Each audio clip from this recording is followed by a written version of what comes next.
Our temperature gun. Did you know our temperature gun has modes? There's an icon up here at the top showing a baby bottle.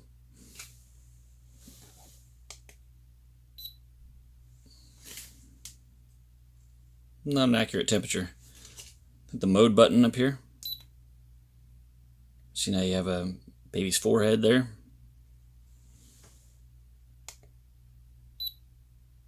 A little bit closer. So make sure your mode has a smiley face on it, not the baby bottle.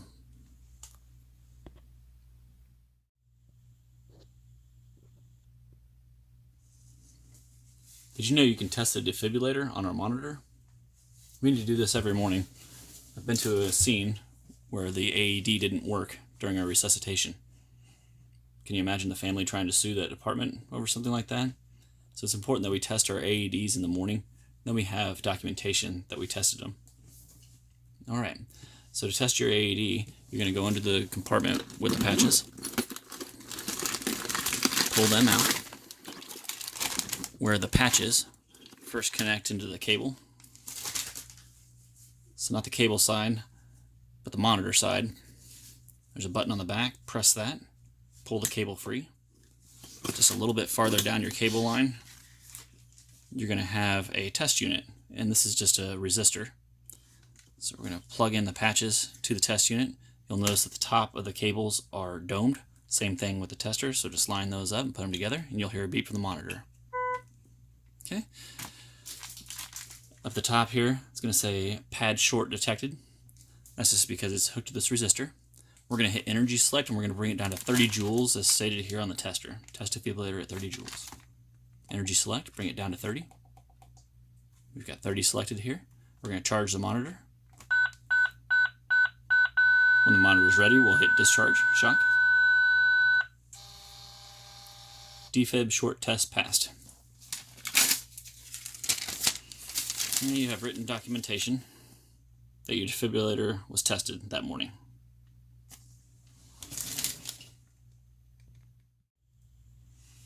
When we're done, we just want to unhook the tester, take your cable, and put it back into the plug. I want to thank Rita for showing us this. I had no idea about this prior to her telling me. Thank you, Rita.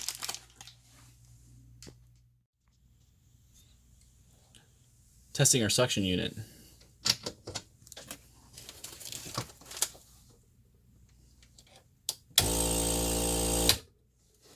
Did you know that when we test our suction unit in the morning and we turn the power switch on, that it's actually running off this charger cord? We want to test it by disconnecting the charger cord. Lift up the gate, pull the cord out, press the button.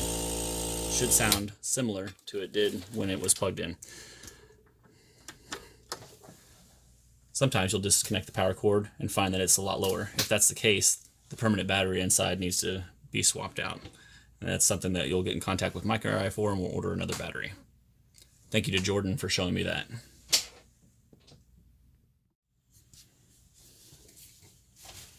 Did you know that for the Lucas in this state, this is not the battery indicator?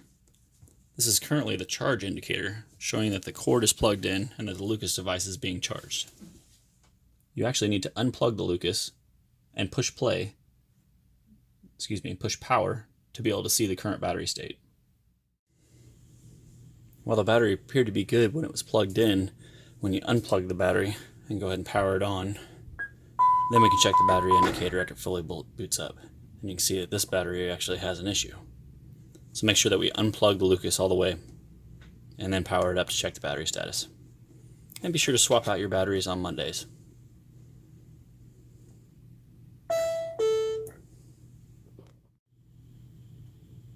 Just a side note, all the bad batteries have been replaced at this point. Did you know that you can silence your backup alarm? When your ambulance is in reverse, you can press this alarm cutoff button in the lower left-hand corner, and it turns off the backup alarm. Now don't do this when you're out in public, but when you're backing into the bay, you don't have to blast your partner behind you. You can turn off the backup alarm, and it'll reset when the ambulance turns off. While we're on this panel, you can also adjust the backlight of the panel at nighttime if this is too bright. It can be turned down. You can also control the dome light back inside the box. Now this doesn't always work, but a few minutes after you leave the hospital, you can turn this on and then back off, and it'll turn your lights off in the back of the box. You can also control your heat and cold from the box, for the box. So when we leave the bay here, we can turn on the heat or the air conditioning, but when we arrive at our patient, the box is a normalized temperature.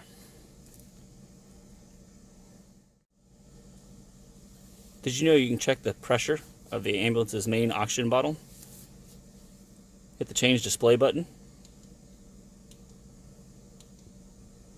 This is the pressure in the line. Currently none because it's not engaged in back. Press it one more time, and this shows your O2 tank pressure for the main bottle. Also, if you're experiencing some beeping or chiming, and you don't need that during patient assessment, you can hit the warning reset button, and that will reset any warnings and chimes and silence them. This same button is present in the back of the ambulance. I mentioned the beeping in back and how to silence it. Wherever we're experiencing a warning beep, we can silence it in the back of the ambulance by hitting this warning reset button here. Did you know 909 has privacy windows? Whenever we're applying a 12 lead to a female patient, we want to make sure that we preserve her modesty from the public. We can hit the privacy window button and it whites it out. That button is located on our panel right here.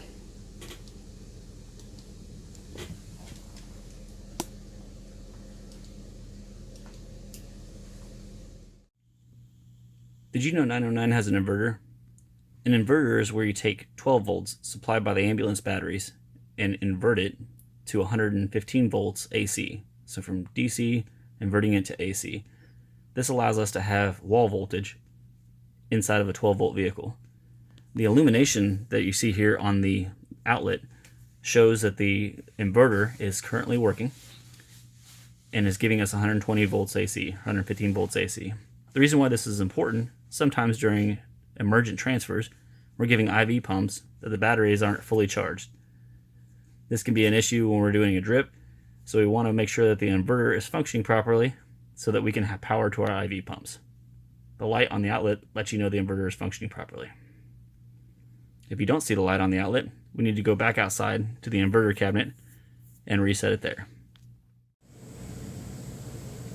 Did you know that 909 has electrical problems?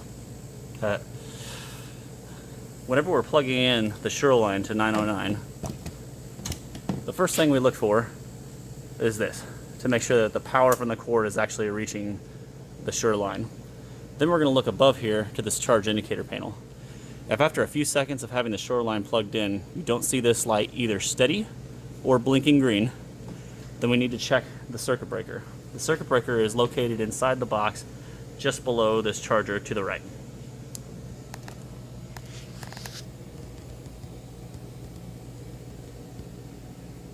This bottom access hole is what we're looking for.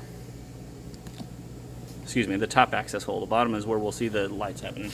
So in this top access hole, there's a circuit breaker. We're looking for the bottom one. The top one's labeled block heater. The bottom one's labeled inverter charger.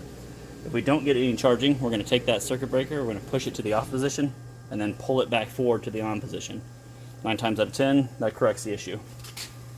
We will also hear the inverter reset. Then we'll be able to look back up at the charger indicator and see that it's blinking. Further troubleshooting. If you plug in the Shoreline and you do not see this green light illuminate, we next look to the ceiling. Up at the ceiling, just to the right of the white light, we're looking for this red dot.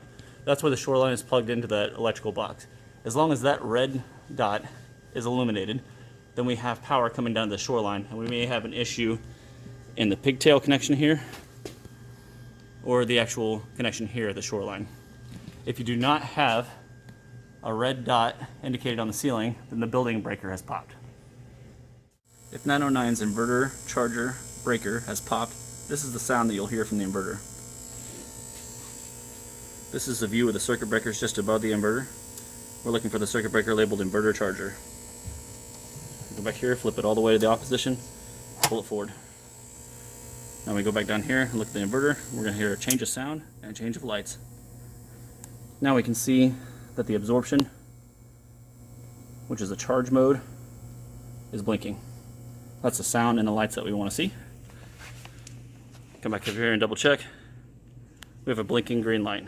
Blinking or a solid green light up here is good. If when doing our morning check, we realize that the Lucas or the suction device is not charging inside, but we do have the breaker working up here, and we do have the bulk charge lighting and the inverter light blinking, then we want to pull these cords right here. Underneath here is a standard GFI outlet. This outlet can be popped. We have the test button up here and the reset button below there. We'll pull both outlets, hit the reset button, and give it another try. No red light on the utility box on the ceiling where the shore power is coming from. Work your way back here to the upstairs EMS room.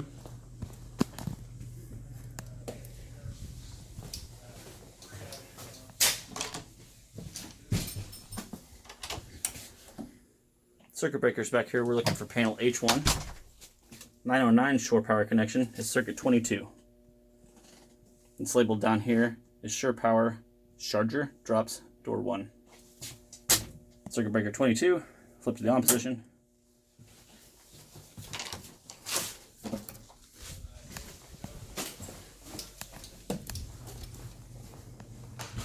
Come back out here, take a look up top. Red dot's illuminated, green dot's illuminated on the shore power inlet. Loading the cot up into the ambulance. If you're going to load the cot into the ambulance and you find that it's too tall at the moment, you can manually engage the dump valve. It's located here on the right door in the rear. Dump valve button. The ambulance does need to be on to activate this. We all know that the headrest portion of the cot can adjust up and down, but did you know that the feet can adjust up and down? In a shock scenario, when the patient's blood pressure is low, we can raise the patient's feet just by grabbing underneath the rails here and lifting up. And they can be reset by lightly lifting and pushing the red button again to release. People that have low back pain, chronic problems there, we can adjust behind the knees. If the patient's in a semi-Fowler position with their legs out straight, sometimes this can cause pain on the patient's lower back. These red straps on the side can lift up underneath the knees.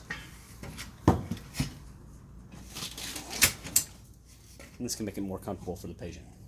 And again, to reset, you just grab the bottom portion with the red tab here.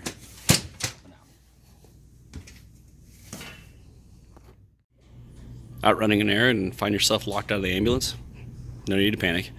There is an unlock button built into the bumper of 909, located just above the air horn in this little crevice here.